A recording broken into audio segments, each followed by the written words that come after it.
Cette chronique est une présentation de Zonar Communication. Alors, bonjour, Richard Lapointe de Zonar Communication, qui a encore le plaisir de vous entretenir. Cet après-midi, on va parler de Pinterest. On se fait poser pas mal de questions à ce sujet-là. Plusieurs le connaissent, mais ils ne savent pas trop de quoi il en retourne. D'autres ne le connaissent pas du tout, mais ils sont curieux.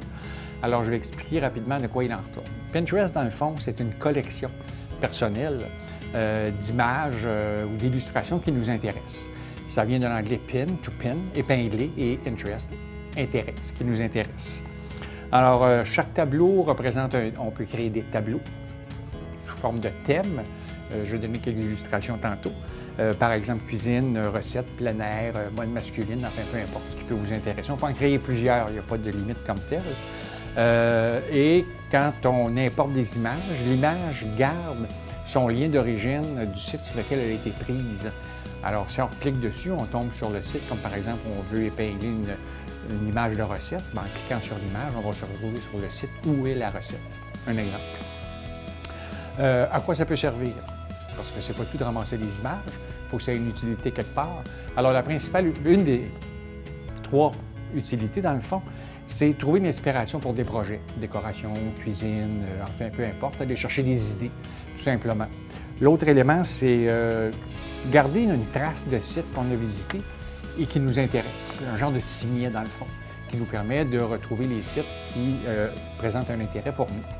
Et un troisième élément qui peut être intéressant, c'est de recherche de contenu en lien avec un thème ou un sujet précis pour des raisons professionnelles, par exemple. Alors, on peut s'abonner évidemment à des tableaux qui existent déjà, qui ont été créés par d'autres personnes, et vice-versa, les personnes peuvent s'abonner à votre ou vos tableaux, selon le thème qu'ils auront choisi. Alors, on a comme trois types de contenu. Le contenu partagé, alors on ajoute des épingles à partir d'épingles existantes qu'on a trouvées sur d'autres tableaux, qu'on peut aimer, qu'on peut envoyer et qu'on peut évidemment épingler. À partir d'un site web, quand on voit une image, sûrement que certains l'ont déjà remarqué, on voit le bouton « Pin it » qui apparaît. Alors, on peut peser là-dessus et on clique dessus et on indique dans lequel de nos tableaux on veut enregistrer cette image-là pour enrichir notre collection, dans le fond. Il n'y a pas de bouton « Pin it ». Alors, on va sur Pinterest, on clique sur le signe « plus » en bas à droite de l'image de Pinterest et on sélectionne « Créer une épingle ». Un pop-up apparaît.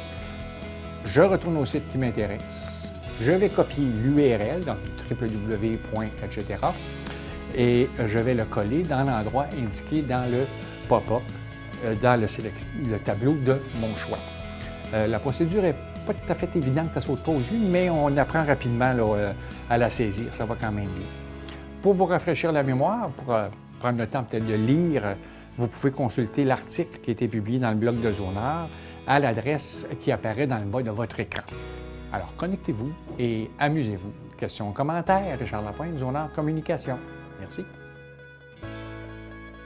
Cette chronique est une présentation de Zonar Communication.